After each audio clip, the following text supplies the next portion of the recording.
Hello and welcome back to the second video in this series, Starting Your Career. In the previous video, we talked about the mindset, right? The things that employers look for and therefore how you should start preparing for it, scouting employers, scouting job opportunities, getting a better understanding, and finally writing your personal pitch. So that's where we finished, and that gives us the starting raw material for our resumes. Now, what is the mindset we should have when doing a resume? Now, remember one thing, one central thing about the mindset for a resume. It's about them, it's not about you. It's not about you. Why? Because they are talking to you or they are attempting to hire people to solve their problems. They're not here to do charity. They're not here to hire people in order to benefit the people. That is an outcome. That is a side effect. But the primary purpose of them hiring is to solve their own problems. It's about them. First thing. The second thing that you have to remember is that the purpose of a resume is to get an interview. The purpose of a resume will rarely get you hired. No one is going to look at your resume and say, oh, okay, here's the offer. Resumes should pique the interest, should convince them that here is a person I should talk to because this could be a person who might help me solve my problem. And therefore, the purpose of a resume is to get an interview. Remember that. The third mindset is that when looking at a resume and submitting it, focus on their problem. Because remember, it's about them. So focus on their problem. The final thing, whatever you write in a resume, you should be able to provide some evidence for that in your resume. A resume should not be very long, it should be very brief, but it should be tailored, it should be structured in such a way that you're saying things that talk to their problem, help them understand that you might be the right person to solve their problem, and then you go on and provide evidence for what you are saying. That is the mindset you should have for a resume. Now let's talk about the structure and a process of how we should put it together. A resume will typically have for a student who is looking for a job, and this also applies to early career professionals. You know, the resume will typically consist of three broad sections. The first section, and perhaps the one that requires the most thinking and customization, is called the summary. So many people call it the career objective. I don't like that word. You could use the word summary or not even use a heading for the first paragraph. It's a very short paragraph. That is an elevator pitch. Now think about it like this. If I have to buy, let's say a refrigerator, and I really need separate compartments for, I need side by side, and my problem is that my freezer compartment is not organized. Everything has to be dumped together, and by the way, that is my current problem. Now, that is why I'm in the market to look for a refrigerator. Now, the first one which advertises the fact that in the side-by-side mode, you can organize your freezer, your frozen stuff in shelves so that you can separate different things and you can find things easily. And that is one of the things you will get from this. It is immediately going to draw my interest. I'm going to go to the shop or online and look up that refrigerator. So the thing is that the summary of your resume is the one that catches the attention. In fact, I read somewhere that research shows that recruiters do not spend more than 6 to 10 seconds scanning a resume to decide whether to call this person for an interview or not. That's a very, very short period of time, and the first thing that catches their attention is the summary. So make the summary relevant to the opportunity. If you are applying for 4 jobs, look at the summary for each one of these jobs. If you have done the opportunity scouting, opportunity research, you will know what is required over there. make this summary, tailor this summary to what is required there. Okay. Now, the summary is going to actually be born out of the pitch that you created earlier.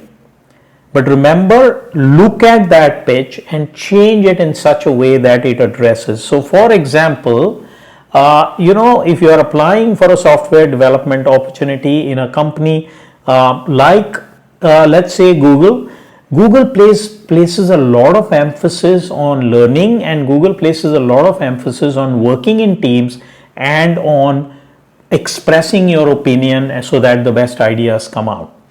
So in your summary, understand what Google wants in their top performers and make sure that you sort of address it and talk about how that is the kind of person you are. And it should be true, but what you are doing here is, you may have a number of qualities, but you're taking one or two of those which are applied to this situation and highlighting them in the summary so that it catches the attention of the recruiter. So that is the summary part.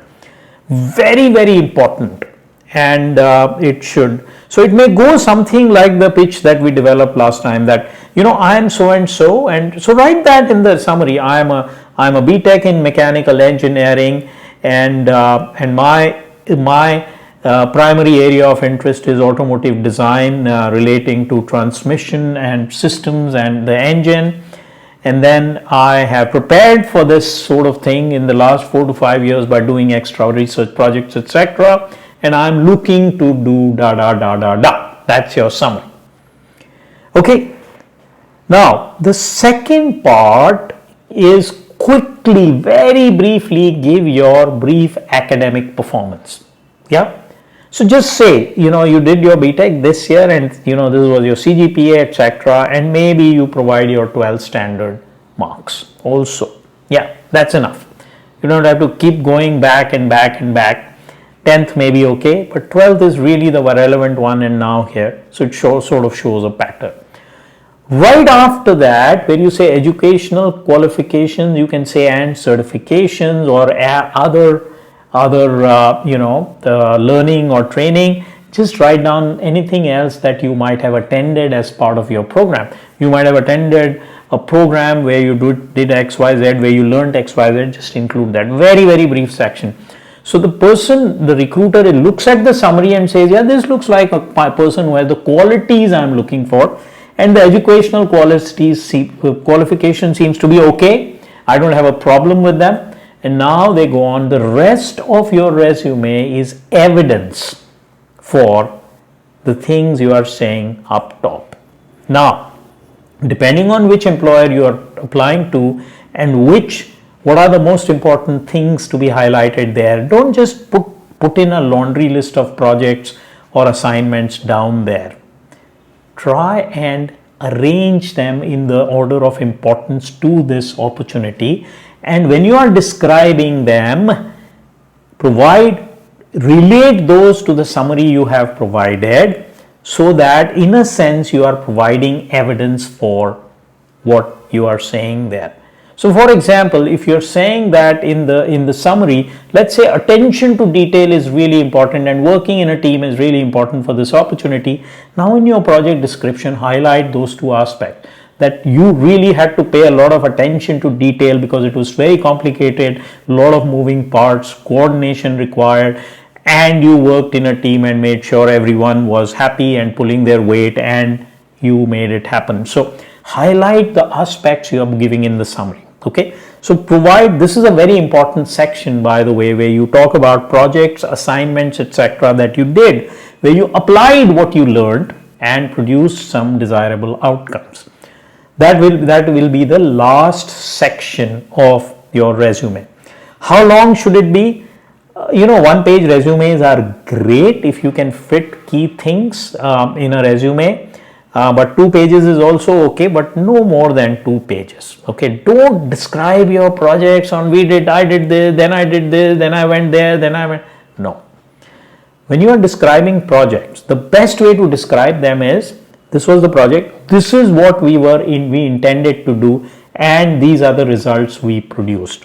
Most important thing, talk about the goal and the outcome, and then very briefly described how you contributed to it with your strengths to produce the outcomes, very briefly. Yeah, so maybe a couple of paragraphs per project, maybe 2 or 3 that substantiates what you did. You can say there were many other projects that I did and which were along similar lines. Yeah, so 2 pages, that should be good. People don't have time to read 4 or 5 pages. You might see, our tendency is to cram everything we did or everything we know into the resume. People don't have time to read all that. Put the most relevant stuff and put the amongst that the extra relevant stuff at the top, and that should be your resume. Now that is the structure. Now formatting, etc. The second thing, make sure the language and grammar is correct. Spell check everything, grammar check everything, and make sure it is correct. If you have a friend whose English language is better than you, have it checked by them and make sure that language and grammar is correct. What it tells the employer is that you are giving it due importance and due diligence. You have attention to detail, you care, and you care about producing good outcomes. So language and grammar, no excuses for spelling and grammatical mistakes in your resume.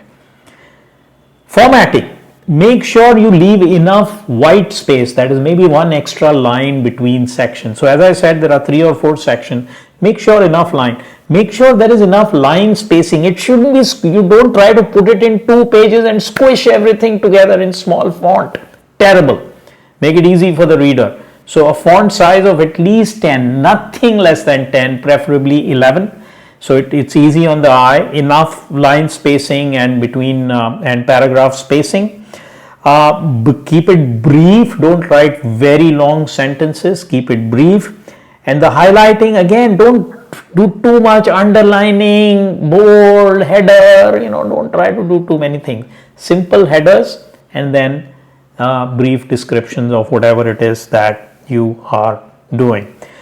Use a simple font. My preference is sans serif fonts, maybe like Calibri or Helvetica or one of those fonts I really like. They're simple, readable and clear. Use that and keep the formatting fairly simple. Don't try to do too many things because they are distracting the main purpose. So what are we trying to do? With the summary, we are trying to tell them that I am just right for this opportunity in your organization, right? Highlighting things, talking about your past, your present and your future, and saying very briefly 2 or 3 sentences that I am the right person. And then you're talking quickly about educational qualifications and then giving evidence of the things you are saying in the summary are the things that you are about. So that is how you put together a killer resume. Do that and your likelihood of being called for an interview goes up tremendously. So try those tips and it'll definitely help you.